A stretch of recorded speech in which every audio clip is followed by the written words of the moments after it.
So this is Old Guard 2, the sequel of Old Guard, The Old Guard, which is a comic book series about a group of immortals on Earth. And it was a bit of a cliffhanger on the first one, and Netflix just launched the second one today or the last few days.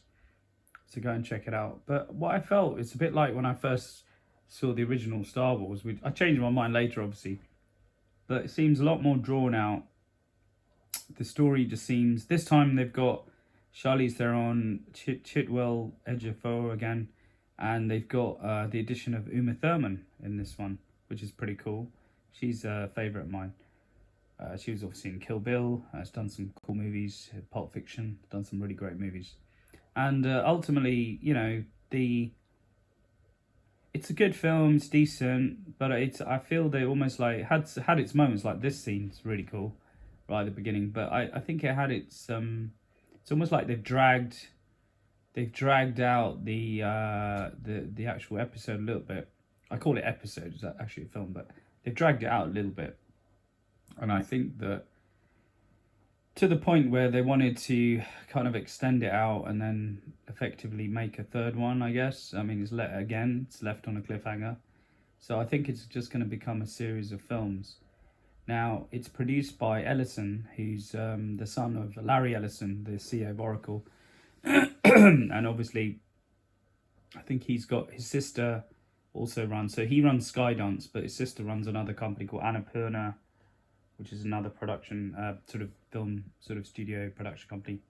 And effectively, Skydance has done some of the best films ever. I mean, if you look at Mission Impossible, I'm pretty sure Skydance produces that one.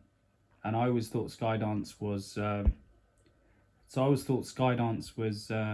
Cruise's company, but actually it's Ellison's company. So all in all, big hitters.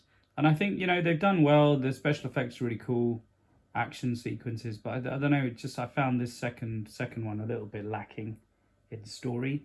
I think they kind of pandered more to the action than the story. So I didn't really enjoy it as much.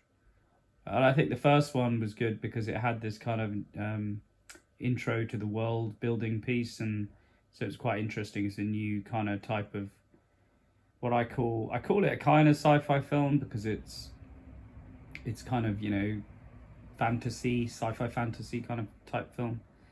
Maybe it's more fantasy than sci-fi, but you know, it's along those veins. So I do like it for its difference that it's trying to bring to the genre.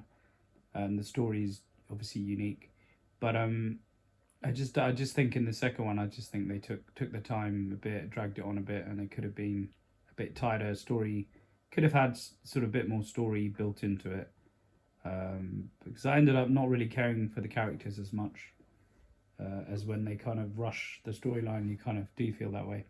And especially if it's commissioned by Netflix, which I think it is, it's a bit disappointing, you know. And some of the fight scenes seem a bit stale as well, to be honest. So that's this one, and Old Guard 2. And I don't know if they're going to commission the third. I mean, they've left it on a cliffhanger, so maybe there will be a third one. But go and check it out anyway. It's worth a watch on a rainy Sunday afternoon, which is what I did today. So yeah, go and check it out. Old Guard 2. Let me know what you think.